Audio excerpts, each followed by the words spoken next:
Pues antes de iniciar, nos comentaba la presencia de Marcos, van a ubicarlo como hijo de Martín Mora, su esposa, bienvenidos. Miguel, recién desempacado en Monterrey, hace mucho que no teníamos la oportunidad de saludarlo, y desde la mañana, Andrea, gracias por darnos la alegría de estar aquí. Yo sé que se unen con la alegría de alabar al Señor y hoy de ser edificados con su palabra. Me preocupa un poquito porque esta es la penúltima predicación de una serie de 13 que intentan siempre lo anterior o no van a escuchar lo posterior. De todas maneras, este mensaje sea de edificación. Sin embargo, estamos en un libro al cual lo vemos con distancia, con temor. Es bien difícil para nosotros decir, vamos a hablar del Apocalipsis. De eso hemos estado hablando los últimos 2 meses y medio. Pero quiero darles este panorama que es nuestro interés. La serie de predicaciones se llama El Evangelio en el Apocalipsis, para desmitificar el hecho de que Apocalipsis es un libro inentendible, inescrutable, complicadísimo solamente para los expertos. En realidad, el Apocalipsis es otra epístola más, es una carta escrita a 7 iglesias que tienen un propósito muy sencillo: darles esperanza en medio de la tribulación, porque es un grupo de cristianos sufriendo la persecución del Imperio Romano. Y que lo más importante es que logren en este mensaje encontrar la esperanza que todos debemos de tener en el Evangelio de Jesucristo, independientemente de nuestro pueblo, lengua, nación, periodo de tiempo, sistema de gobierno, siempre tendremos el mismo mensaje. Y lo que acabamos de cantar, yo creo que nos da bastante pauta. Cuando recibimos a Jesús le decimos Hosana, bendito el que viene en el nombre del Señor. Eso significa la palabra Hosana, y lo esperamos. Apocalipsis terminará, sus últimas palabras serán amén, así sea, ven Señor Jesús, Hosana.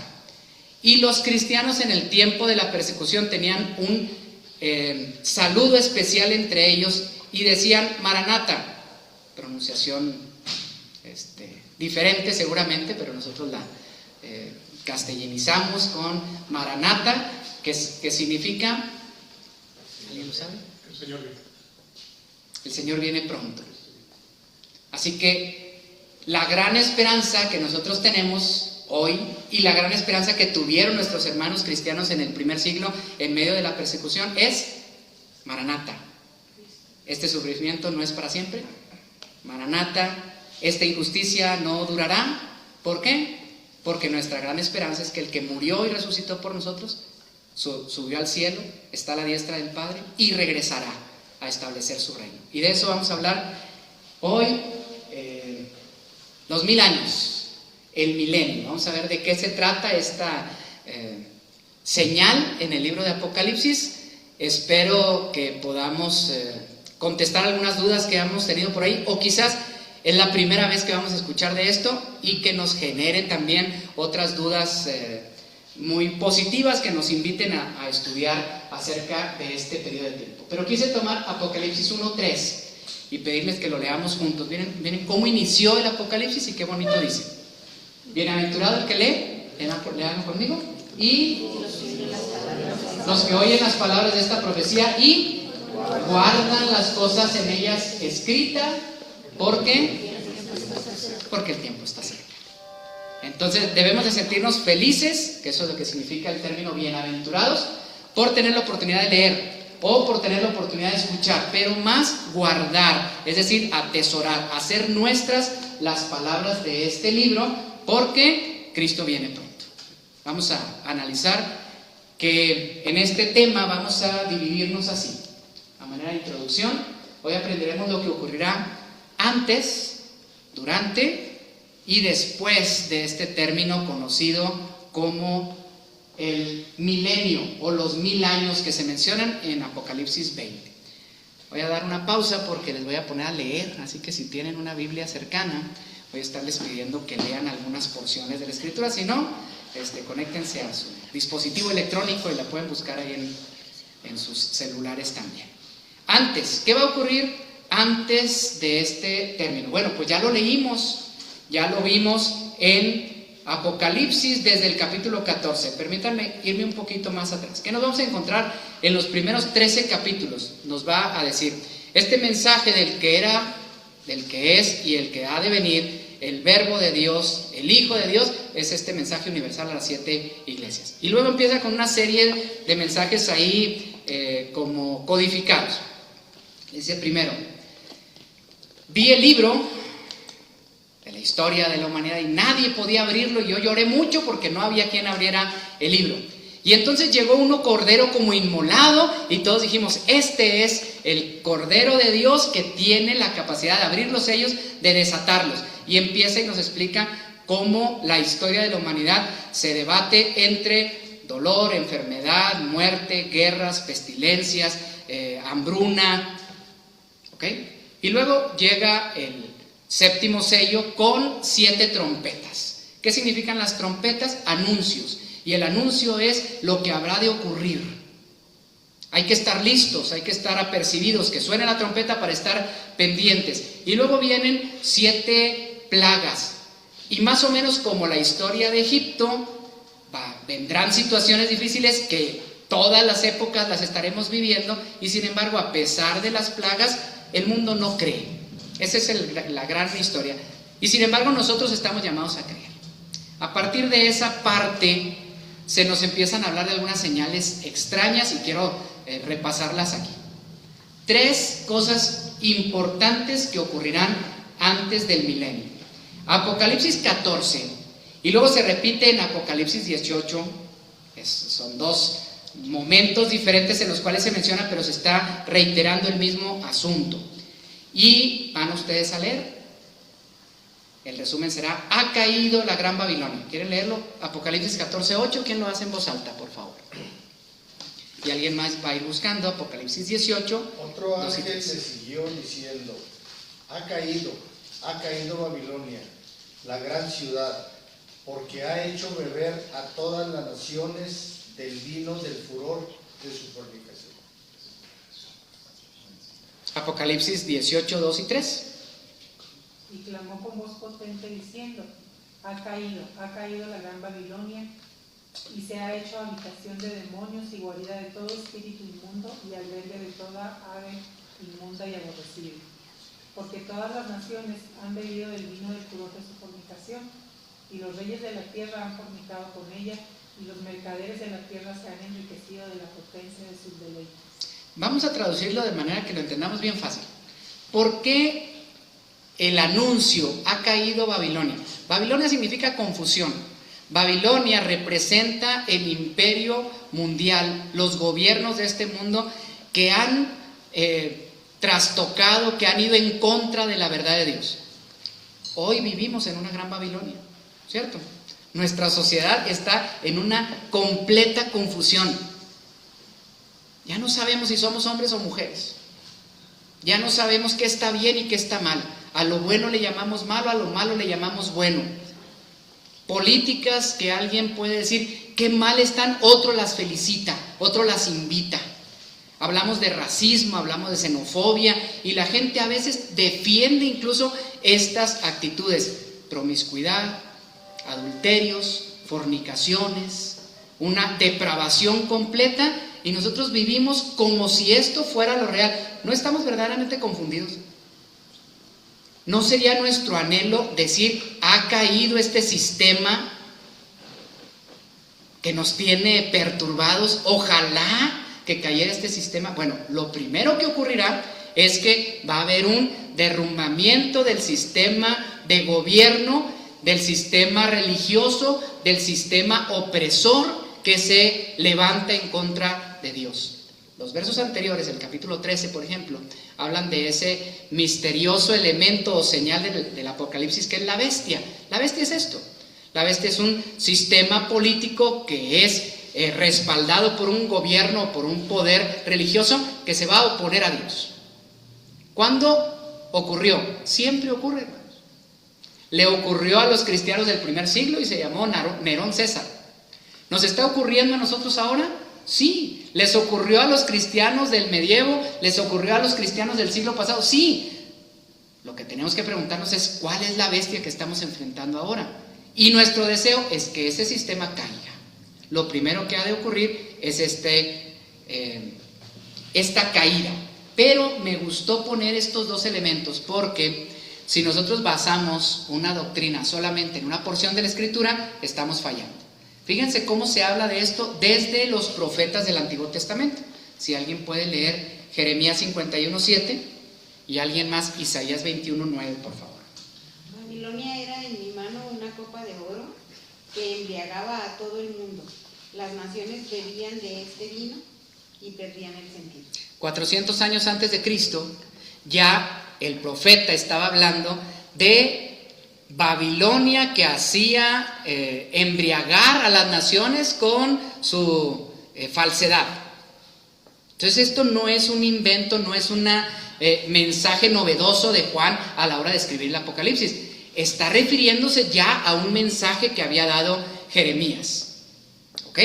Isaías 21:9. Y he aquí vienen hombres montados, jinetes de dos en dos.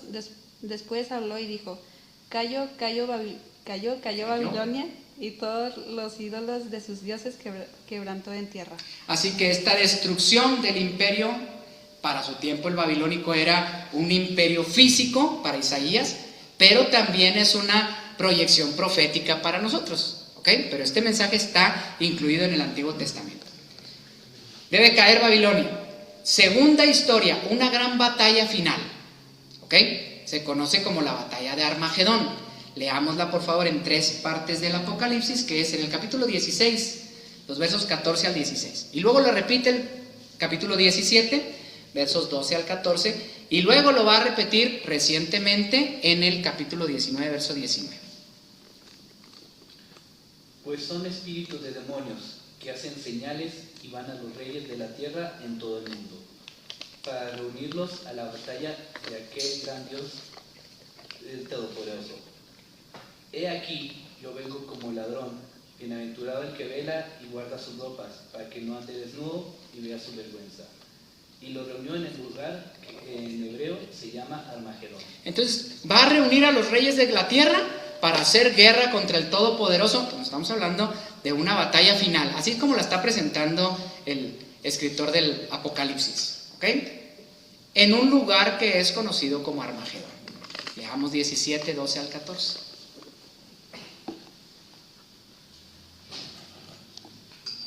Y los 10 cuernos que has visto son 10 reyes, que aún no han recibido reino, pero por una hora recibirán autoridad como reyes juntamente con la bestia. Estos tienen un mismo propósito y entregarán su poder y su autoridad a la bestia. Pelearán contra el Cordero y el Cordero los vencerá, porque Él es el Señor de señores y Rey de reyes. Y los que están con Él son llamados y elegidos y fieles. Me dijo también: las aguas que has visto donde la ramera se sienta. 12, 14 yo creo. ¿Sí leíste? Sí, ya. Perdón. No, está bien. Nada más para no desviarnos un poquito. Sí. Los reyes serán convocados a la batalla. ¿Cuántos? 10.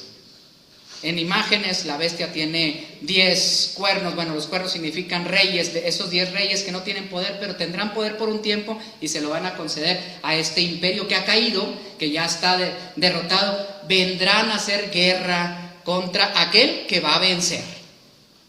Vean cómo va apuntando la historia. Apocalipsis 19, 19. Y vi a la bestia, a los reyes de la tierra y a sus ejércitos, reunidos para guerrear contra el que montaba el caballo y contra su ejército. Ya estamos en pleno momento de la guerra. ¿Ok? Barrio va a leer Zacarías 14 porque ella quiere leerlo hace como 5 versos y no le permiten leerlo. Zacarías también es un profeta del Antiguo Testamento. Vamos a ver si esta historia de la gran batalla final es exclusiva del Apocalipsis. Lo van a ver que no.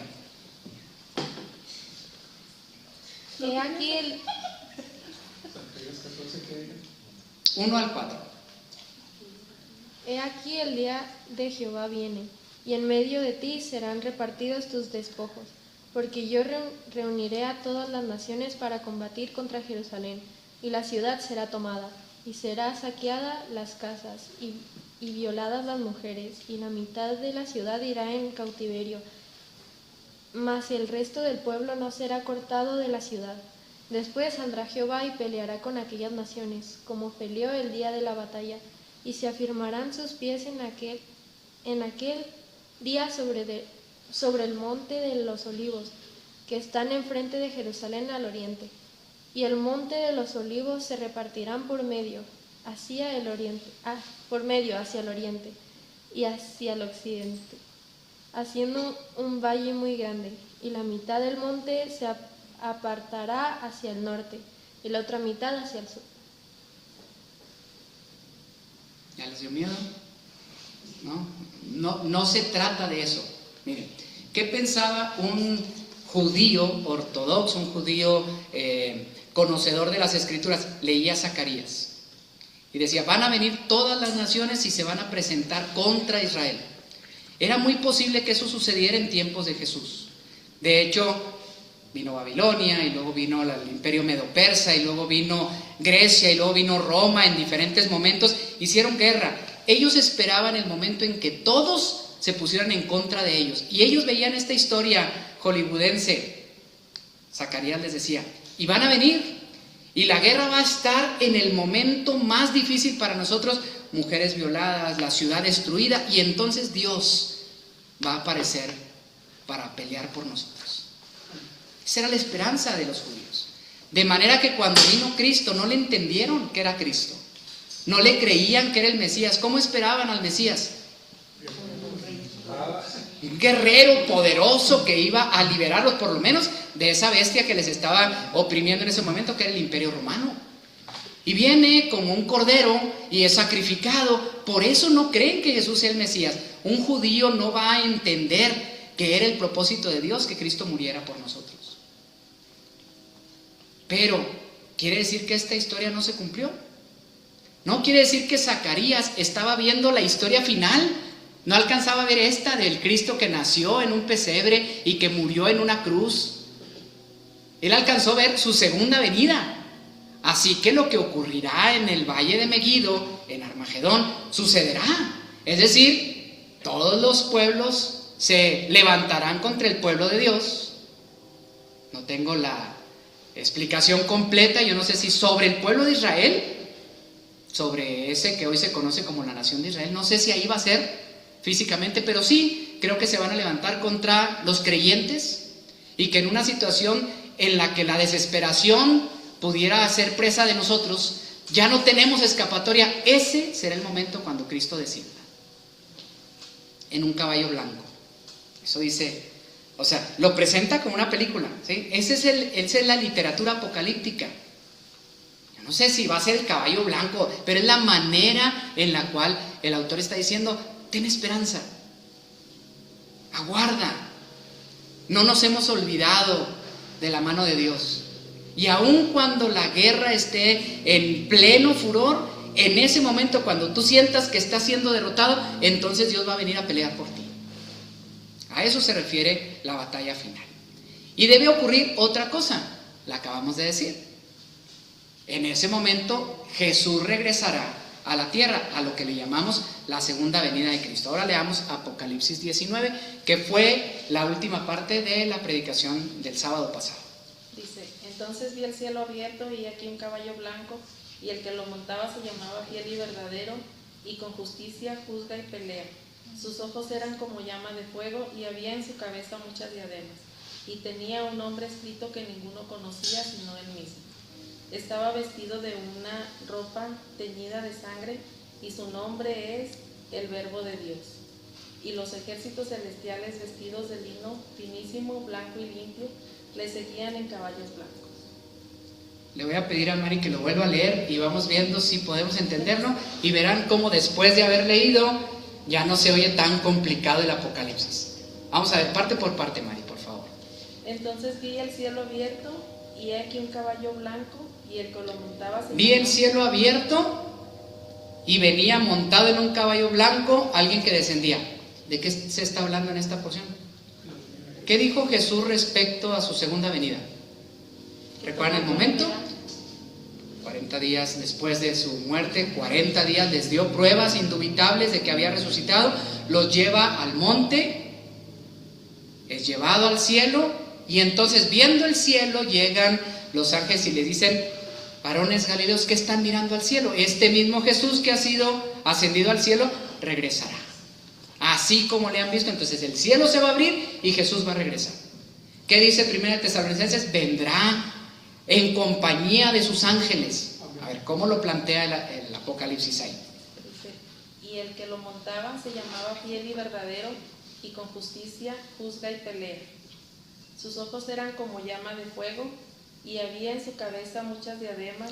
Ahí va, a ver, esos tres elementos. ¿Qué significaron esas señales? A ver, ¿cuál es la primera? La primera, con justicia juzga. Y con justicia juzga y pelea. Con justicia juzga y pelea. Recordemos esa parte ahorita, ¿ok? Él viene entonces ahora a juzgar, ¿ok? Y luego dice, sus ojos como llama de fuego. ¿Cómo se lo imaginan? ¿De qué tratará? ¿Qué quiere decir eso? Bueno, pues que él puede ver la realidad de todo, nada escapa a su visión. Pero esta siguiente parte es la que más me gusta. Y había en su cabeza muchas diademas. ¿Qué según el Apocalipsis nos ha enseñado que son las diademas? Poder, autoridad, ¿ok? Entonces sobre su cabeza había toda la autoridad. ¿Qué dijo Jesús? Toda potestad me da en el cielo y en la tierra, por tanto vayan y prediquen el evangelio. Y tenía un nombre escrito que ninguno conocía sino él mismo. Tenía un nombre que nadie conocía sino solamente él. Estaba vestido de una ropa teñida de sangre. Esa parte está muy interesante. Y está muy interesante porque, a ver, ¿ya empezó la pelea o todavía no empieza la batalla?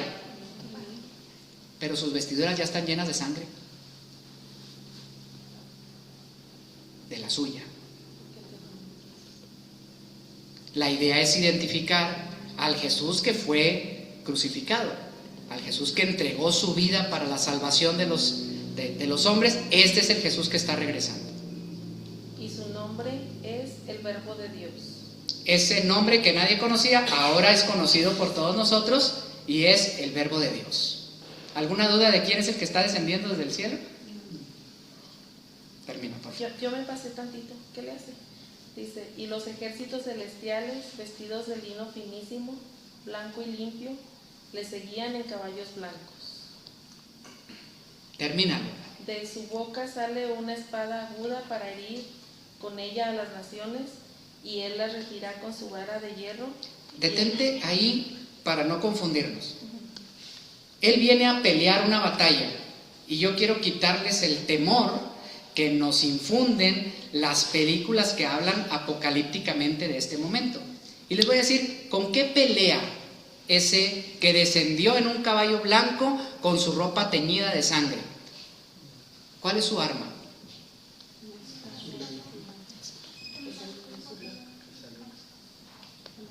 Lean otra vez. Dice que de su boca sale una espada, entonces su lengua pronunciando palabras. Entonces, ¿cómo pelea la batalla? Con juicio, con su voz. El Verbo de Dios, aquel que con su palabra hizo el universo, no necesita más. No habrá bombas, no habrá cataclismo nuclear ni mundial, no se necesita.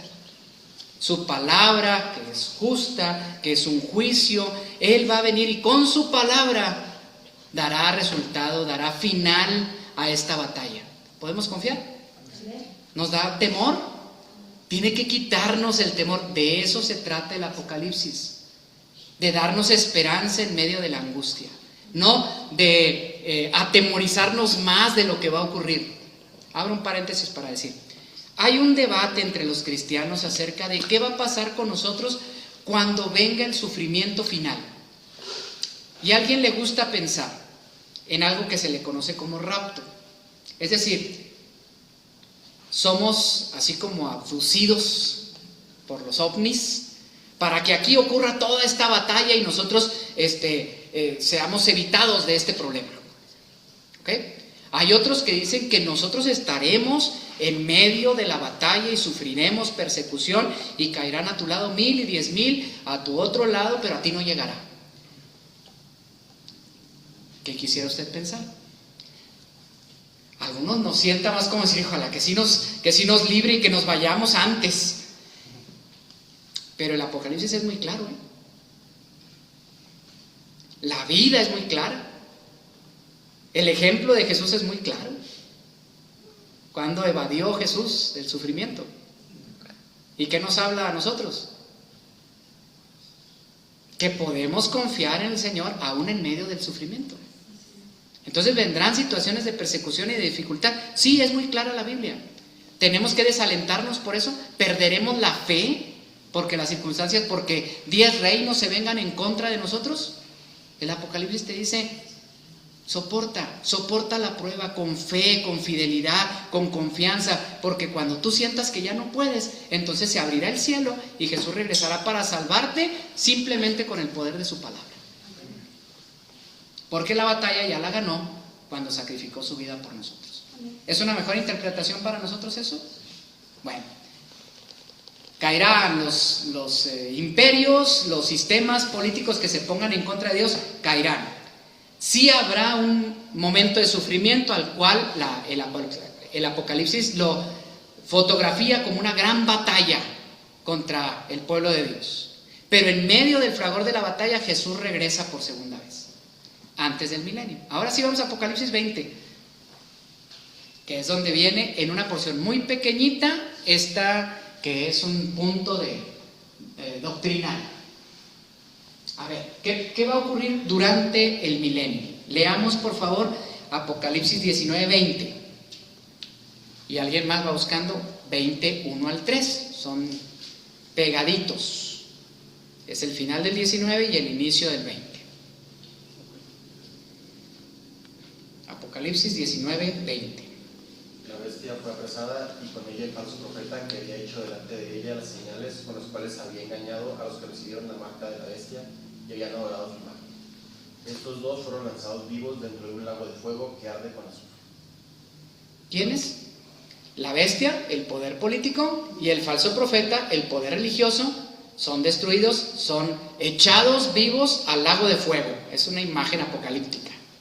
20:1 al 3. Vi a un ángel que descendía del cielo con la llave del abismo y una gran cadena en la mano, y prendió al dragón, la serpiente antigua, que es el diablo y Satanás, y lo ató por 1000 años, y lo arrojó al abismo y lo encerró, y puso su sello sobre él, para que no engañase más a las naciones, hasta que fuesen cumplidos 1000 años, y después de esto debe ser desatado por un poco de tiempo. ¿Cómo se inaugura el milenio? La bestia y el falso profeta son enviados al lago de fuego. Satanás es atado con una gran cadena en el abismo. ¿Y cuánto va a durar Satanás atado? 1000 años. Ahí es donde empieza nuestro tema. ¿Okay? ¿Qué será el milenio? Un tiempo en el cual durante 1000 años no habrá Satanás que nos acuse, no habrá un poder maligno que esté en contra de los creyentes. ¿Logramos imaginarlo o no? Vamos a tratar de abrir esa ventana e imaginarlo un poco más. Ocurrirá algo que le llamaremos la primera resurrección. ¡Achis! Si nunca habían escuchado de esto, según el Apocalipsis, ocurrirán 2 resurrecciones, no solamente una. Llame su atención. A ver, vamos a ver si es cierto. Apocalipsis 25 nos lo explica. Ahí mismo nos está diciendo qué está ocurriendo durante el inicio del milenio. Pero los otros muertos no volvieron a vivir hasta que se cumplieron 1000 años. Esta es la primera resurrección. O sea, Cristo viene, termina la batalla y es cuando se resucita. ¿Quiénes resucitan? Los que han de reinar con Él. Los otros muertos, los incrédulos, los que en este tiempo no aceptaron a Cristo como su Salvador, no resucitarán ¿hasta cuándo? Hasta pasados los 1000 años. Así que esta es la primera resurrección. Confirmémosla en otra porción del Apocalipsis para saber que no es una visión simbólica, Primera de Tesalonicenses 4:16, lo han escuchado ustedes muchas veces. Con esto en mente les va a quedar claro esa aclaración. El Señor mismo descenderá del cielo con voz de mando, con voz de arcángel y con trompeta de Dios, y los muertos en Cristo resucitarán primero. El término primero significa que cuando Cristo venga, quienes se van a levantar son los creyentes en Cristo. ¿Para qué? Leamos la tercera viñeta. ¿Para qué serán resucitados los creyentes? Para reinar con Cristo durante 1000 años. Confirmémoslo, por favor. Está en Apocalipsis 24 y el verso 6, y también Apocalipsis 5:10 y también en 2 de Timoteo 2:12. A ver, ¿dónde nos dice que nosotros creyentes resucitaremos para reinar con Cristo durante este periodo de 1000 años? Apocalipsis 24. Y vi tronos y se sentaron sobre ellos los que recibieron facultad de juzgar. Y vi las almas de los decapitados por causa del testimonio de Jesús y por la palabra de Dios, los que no habían adorado a la bestia ni a su imagen, y que no recibieron la marca en sus frentes ni en sus manos, y vivieron y reinaron con Cristo 1000 años. ¿Leíste también el 6? Bienaventurado y santo el que tiene parte en la primera resurrección. La segunda muerte no tiene potestad sobre estos, sino que serán sacerdotes de Dios y de Cristo y reinarán con él 1000 años. Serán reyes y sacerdotes de Cristo y reinarán con él 1000 años. ¿Quiénes? Los que resuciten primero. ¿Quiénes fueron esos? Los que no marcaron su mano derecha y su frente, es decir, quienes fueron fieles a Dios en su pensamiento y en su obra siempre. Aquellos que a lo mejor fueron decapitados y fueron degollados y sufrieron, pero no negaron su fe. Ahí están. En una resurrección, sentados para reinar y juzgar junto con Cristo. Va a ser un periodo de paz. No hay Satanás. Cristo es el rey sobre la tierra y es un reino físico donde usted y yo estaremos a cargo, designados por el Señor para cumplir ¿qué leyes?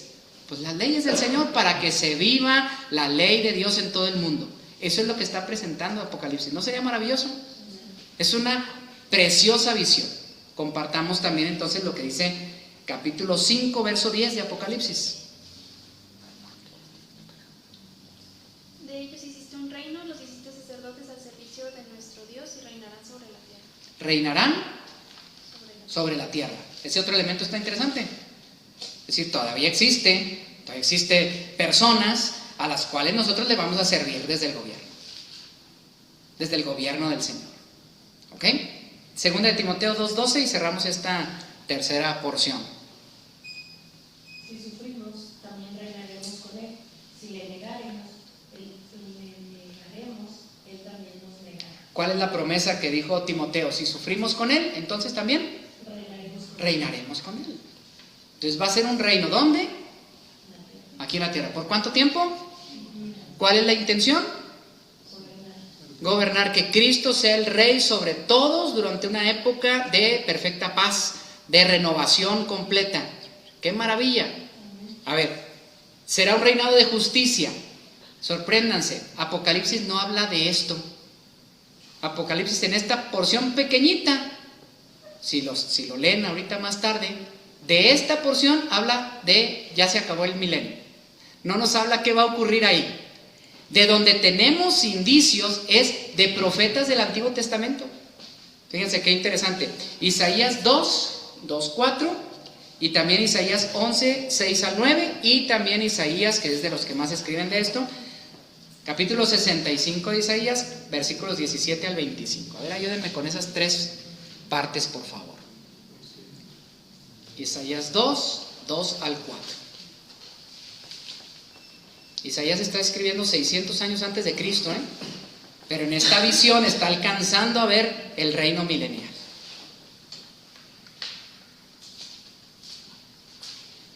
¿Lo tienen? Isaías 2:2-4. Dice: acontecerá en lo postrero de los tiempos que será confirmado el monte de la casa de Jehová como cabeza de los montes, y será exaltado sobre los collados. Y correrán a él todas las naciones, y vendrán muchos pueblos y dirán: venid y subamos al monte de Jehová, a la casa del Dios de Jacob, y nos enseñará sus caminos y caminaremos por sus sendas. Porque de Sión saldrá la ley y de Jerusalén la palabra de Jehová. Y juzgará entre las naciones y reprenderá a muchos pueblos, y volverán sus espadas en rejas de arado y sus lanzas en hoces. No alzará espada nación contra nación, ni se adiestrarán más para la guerra. ¿Qué les parecieron? Destaquen 3 elementos que les hayan parecido interesantes. ¿Cómo será ese reino? Dice que estará establecido físicamente en Sión y que las naciones vendrán a ser enseñados de estas nuevas leyes y estarán muy contentos porque ahora será un reino de justicia. Y hay 2 consecuencias de esto. A ver qué van a hacer con sus armas. Las harán arados. Entonces sí va a haber trabajo, ¿eh? El trabajo no está mal. Va a ser una vida en la que trabajar también va a ser muy satisfactorio. ¿Qué más? Van a transformar sus armas en utensilios de arado. Y un último elemento. Que no se alzará nación contra nación. No habrá guerras. Porque finalmente, les doy un dato interesante, los resúmenes históricos marcan que en el mundo siempre ha habido guerras. No se tiene registro de guerras entre el año 4 y el año 37 del primer siglo. ¿Razón? El príncipe de paz estaba pisando esta tierra. Así que a partir de ahí hubo guerras y guerras y guerras y guerras. Habrá guerras y rumores de guerras. Siempre habrá guerras, excepto cuando Cristo regrese y asiente sus pies en el monte de los olivos y entonces establezca un reino de justicia y paz, y ya nadie tendrá por qué pelear con nosotros, porque se vivirá una justicia plena. Que así sea. Capítulo 11, versos 6 al 9. Morará el lobo con el cordero, y el leopardo con el cabrito se acostará. El becerro y el león y la bestia doméstica andarán juntos, y un niño los pastoreará.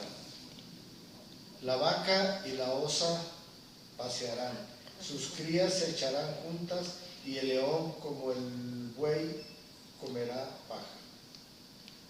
Y el niño de pecho jugará sobre la cueva de áspid, y el recién destetado extenderá su mano sobre la caverna de la víbora. No harán mal ni dañarán en todo mi santo monte, porque la tierra será llena del conocimiento de Jehová, como las aguas cubren el mar. ¿Qué tanta paz? Que ni siquiera habrá salvajismo ni en los animales. No va a haber derramamiento de sangre ni para alimentar a los animales, porque esos animales que comían ahora pastarán. Esa es la imagen que hemos visto, el nuevo paraíso, ahí está. Y va a ser una opción para todos. ¿Okay? Finalmente, 65 de Isaías, 17 al 25. Miren, yo voy a crear un cielo nuevo y una tierra nueva. Lo pasado quedará olvidado. Nadie se volverá a acordar de ello. Llénense de gozo y alegría para siempre por lo que voy a crear. Porque voy a crear una Jerusalén feliz y un pueblo contento que viva en ella. Yo mismo me alegraré por Jerusalén y sentiré gozo por mi pueblo. En ella no se volverá a oír llanto ni gritos de angustia. Allí no habrá niños que mueran a los pocos días, ni ancianos que no completen su vida. Morir a los 100 años será morir joven, y no llegar a los 100 años será una maldición. La gente construirá casas y vivirá en ellas, sembrará viñedos y comerá sus uvas. No sucederá que uno construya y otro viva allí, o que uno siembre y otro se aproveche. Mi pueblo tendrá una vida larga, como la de un árbol. Mis elegidos disfrutarán del trabajo de sus manos. No trabajarán en vano, ni tendrán hijos que mueran antes de tiempo.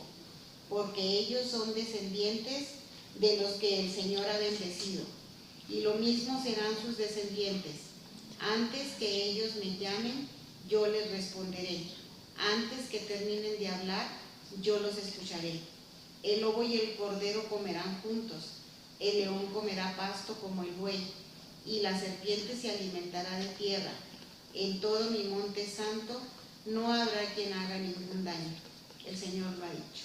Estoy feliz, dice el Señor. Voy a hacer realmente la historia que yo quería para ustedes, un reino pacífico, un reino donde todo sea felicidad. No va a haber lamento, no va a haber injusticia, va a haber trabajo, repito. Van a construir sus casas, los niños van a crecer, los ancianos morirán, sí, pero cumplidos completamente sus días. Nos está presentando una vida similar a la nuestra, ¿cierto? Pero vivida de una manera maravillosa. De eso se trata.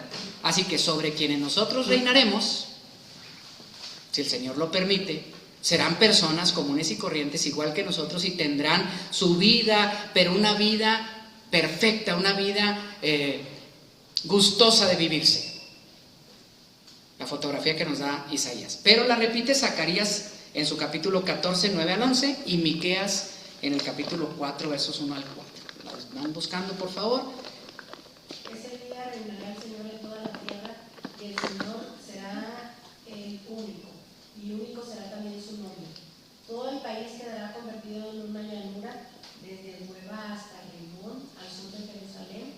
Jerusalén estará en alto y será habitada en ese lugar, desde la puerta de Benjamín hasta la puerta del ángulo, donde antes estuvo la puerta antigua, y desde las torres de Anamel hasta las presas del aceite del rey. Sí, Jerusalén será habitada y no volverá a ser destruida. Sus habitantes vivirán seguros. Próximo y último tema, la Nueva Jerusalén, no se lo pierdan. Y terminamos con Miqueas 4, 1 al 4. Acontecerá en los postreros tiempos que el monte de la casa de Jehová será establecido por cabecera de montes, y más alto que los collados, y correrán a él los pueblos.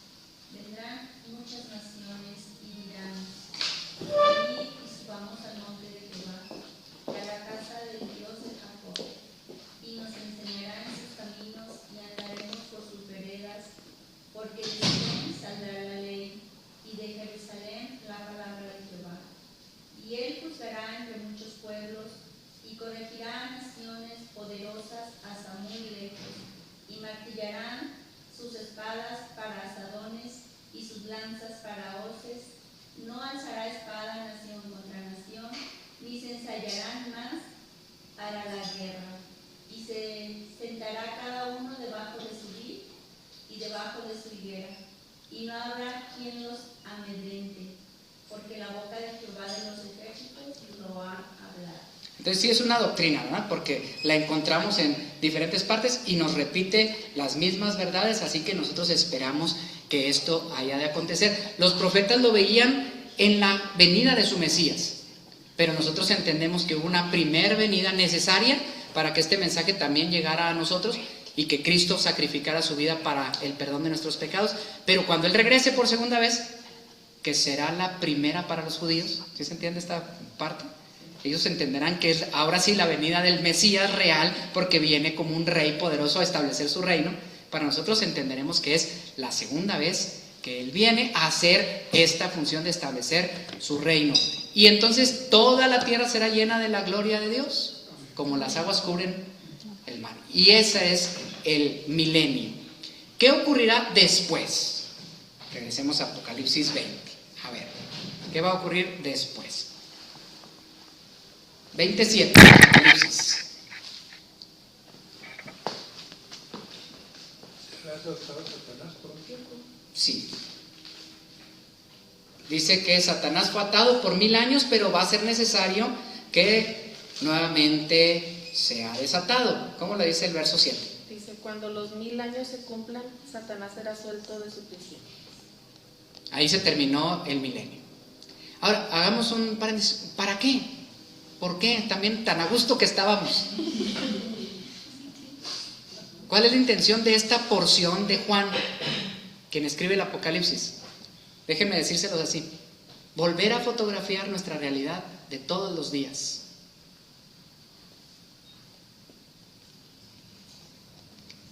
¿Realmente irá a ocurrir que un pueblo que disfrutó la perfecta justicia de Cristo como Rey, en un gobierno en el que no había maldad, no había sufrimiento, no había dolor, no había enfermedades, todo era perfecto, irán a ser tentados por Satanás y sucumbirán? Lean el verso 8. Y saldrán a engañar a las naciones de los cuatro extremos de la tierra, a Gog y a Magog, cuyos ejércitos, numerosos como la arena del mar, reunirán para la batalla. Y el 9. Y subieron por lo ancho de la tierra y rodearon el campamento del pueblo santo y la ciudad que él ama. Pero cayó fuego del cielo y los quemó por completo. Entonces va a haber una segunda batalla, otra vez, porque la historia es cíclica. Y otra vez, a pesar de haber disfrutado de esto, Satanás va a venir, va a engañar a las naciones van a decir: sí, es cierto, esta es una dictadura, es una opresión. ¿Cómo que Jesús nomás es el único que juzga? Y luego esos otros que cristianos están aquí juzgándonos a nosotros y siendo gobernadores, nosotros también podemos, voten por mí. Y se van a unir, y van a hacer guerra, y van a reconstruir sus asadones en armas para venir otra vez a pelear. Qué triste final. Bueno, eso es lo que quiere hacernos pensar en ello el autor de Apocalipsis. Pero todavía más, leamos el verso 11, 12 y 13. Y aquí viene el desenlace. Y vi un gran trono blanco, y al que estaba sentado en él, de delante del cual huyeron la tierra y el cielo, y ningún lugar se encontró para ellos. Y vi a los muertos, grandes y pequeños, de pie ante Dios, y los libros fueron abiertos, y otro libro fue abierto, el cual es el libro de la vida. Y fueron juzgados los muertos por las cosas que estaban escritas en los libros según sus obras. Y el mar entregó los muertos que había en él, y la muerte y el Hades entregaron los muertos que había en ellos, y fueron juzgados cada uno según sus obras. Entonces aquí lo dice. ¿Qué ocurrirá al final del milenio? Satanás es suelto, engaña a las naciones vienen, hacen guerra, son destruidos nuevamente, y ahora ocurren estos dos elementos. Aparece un segundo momento de resurrección. Los mares entregarán sus muertos. Los muertos grandes y pequeños vendrán. ¿Ante quién? Ante un gran trono blanco, es decir, a lo que le llamamos el juicio final. ¿Cuándo ocurre el juicio, el cual hablamos siempre? Una vez que haya concluido el milenio, entonces Dios ahora sí hará el juicio. ¿Y cómo se hará el juicio? Abriendo los libros, porque hay dos libros, dice aquí. Uno es el libro de la vida y otro es el libro de nuestras vidas. Y el que no se halló escrito en el libro de la vida, por favor tradúzcanme esto a un mensaje que yo entienda. El que no creyó. Si crees, mi hermano, si aceptas a Jesús como tu Salvador, si tú declaras fidelidad al Señor, dice la Escritura que tu nombre será escrito en el libro de la vida. Resucitarás primero, reinarás con el Señor 1000 años. Pero si no estabas escrito en el libro de la vida, entonces resucitarás después de los 1000 años para ser juzgado delante del gran trono blanco de Dios, haciendo esto. Tráiganme el libro de Irán, por favor, para leer todas las tropelías que hizo. Todas las injusticias, todas las maldades, todas las situaciones de las cuales es culpable. Así que ¿quién se salvará de ese juicio?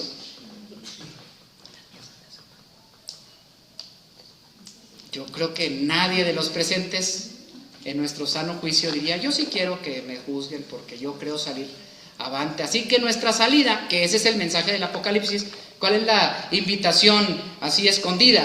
¿Cuál es la invitación más clara? Cree en el Señor Jesús ahorita. Sé fiel ahorita. ¿Por qué? Porque las promesas a quien sea fiel desde este momento son muchas. Si tú no quieres, si tú reservas, si eres tan obcecado y eres tan necio como esas naciones que también van a ser engañadas después de haber vivido la perfección del milenio, si tú quieres seguir esa historia, entonces serás juzgado según tus obras. ¿Te animas? Y no es que nos doblen el brazo, es una invitación simple para decirnos las dos realidades y pintarlas perfectamente para que la invitación sea: ven, es la mejor decisión que puedes tomar. Ahora vamos a leer los versos 14 y 15. Luego el reino de la muerte fue arrojado al lago del fuego. Este lago de fuego es la muerte segunda. Y allí fueron arrojados los que no tenían su nombre escrito en el libro de la vida. Y el postrer enemigo que será destruido será la muerte. Es decir, para ponerlo en etapas, hay quienes interpretan, yo creo que nosotros lo estamos haciendo así. Ahorita vivimos algo que se conoce como el reino de gracia, la gran oportunidad de creer. Vendrá esta situación difícil de superar, la segunda venida de Cristo y el reino milenial, donde Cristo es el rey. Y luego dice Corintios, y luego entregará el reino al Padre.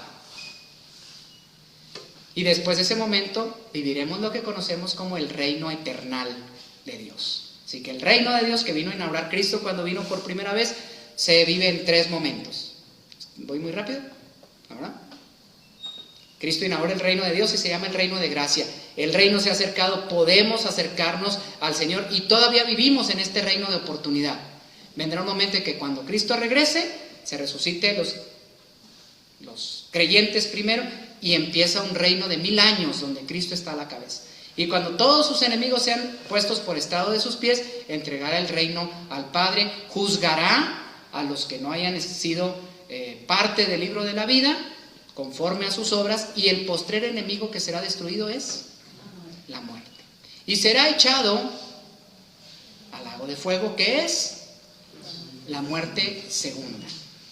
Voy a dejarlo así abierto y voy a dar una explicación solamente para invitarlos a que ustedes investiguen más. El lago de fuego no se representa como el infierno de Dante, ¿eh? No lo dice el Apocalipsis ahí, que es para que estén sufriendo eternamente. Es una muerte. ¿Y qué significa una muerte? Se acabó. Se acabó. Porque si existiera el sufrimiento, entonces estaría contradiciendo la historia del Apocalipsis, porque dice que cuando Cristo reine, cuando Dios tome el reino, entonces ya no habrá más llanto, ni dolor, ni sufrimiento. Así que será destruida la muerte. ¿Qué significa? Que va a estar ahí ardiendo por los siglos de los siglos. No, la muerte, o sea, ya no va a haber muerte. Si nosotros resucitamos por no haber creído, simplemente va a ser el lloro y el crujir de dientes, así lo dijo Jesús, porque diremos, sí era cierto y yo me negué a creer. Y la peor condenación será saber que pudimos haber disfrutado y no tuvimos la valentía de aceptar el mensaje de la cruz. Esa va a ser el peor de los castigos para el necio que no acepta que el Señor puede ser su Salvador. Terminemos, hermanos. Ojalá que hayan resuelto algunas dudas y que se queden otras, porque esa siempre es una invitación para seguir estudiando. ¿Qué es el milenio? El milenio puede ser esta postura, se las voy a dejar así nada más. Hay creyentes, hay teólogos que dicen, el milenio no es un tiempo específico de 1000 años, es una forma de expresión. Puede ser. Yo sí creo que nos están hablando de un tiempo de 1000 años. Yo sí lo creo. Les doy un detalle mío. ¿Sí? Investíguenlo, por favor. ¿Saben cómo se estima el tiempo desde la creación hasta el nacimiento de Cristo? Se cuentan las genealogías que vienen en la Biblia. ¿Alguien tiene una idea de cuánto han estimado de años desde el Edén hasta el nacimiento de Cristo? 4000.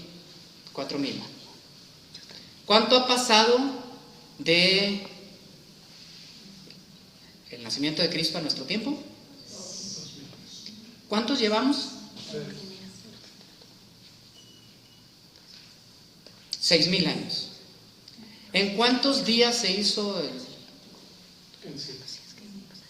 No, sí, pero en 6. El séptimo es descanso. y el séptimo es descanso. Y para el Señor un día es como, y 1000 años. El Señor viene pronto, hermanos. El Señor viene pronto. Yo quiero pensar que se están cumpliendo ya los 6000. Y será el momento en el que Él venga a inaugurar un descanso para nosotros, un Shabbat para nosotros que durará 1000 años en su presencia y gozaremos de su presencia. Pero si alguien quiere decir el milenio es solamente un escrito para darnos esperanza, lo está logrando, Es un mensaje de esperanza. Es la certeza de justicia. Porque el malvado tendrá su pago justo. Es el anhelo del establecimiento del reino de Dios. ¿Cierto? ¿Anhelamos eso, hermanos? Es el paradigma, es el modelo supremo de nuestra vida en el Señor. Así tendría que ser nuestra vida. Ahora, fíjense cómo el Señor nos invitó a construir su reino. Así que el paradigma es el milenio. Quisiéramos vivir así. ¿Podemos establecerlo? Hoy vivimos en un sistema de gobierno muy opresor.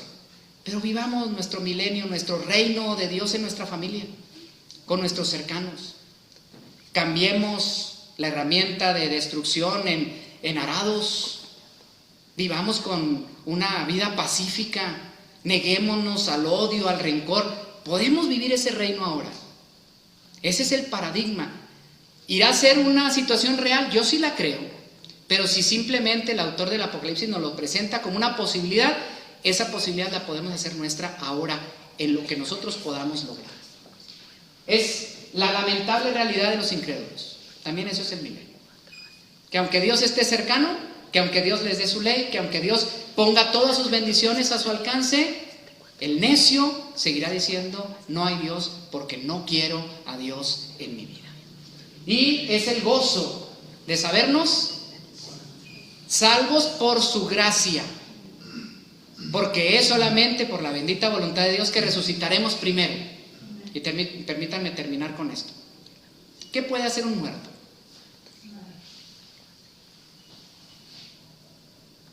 No puede hacer nada.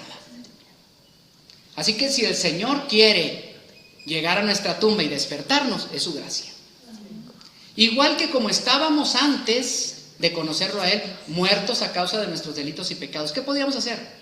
Nada, hasta que en su gracia infinita Él se acercó a nuestras vidas y nos ofreció el camino de la salvación.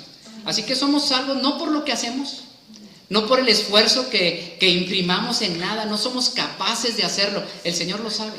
El Señor sabe si fuéramos juzgados por nuestras acciones, entonces lo único que queda para nosotros es la condenación eterna, la muerte segunda.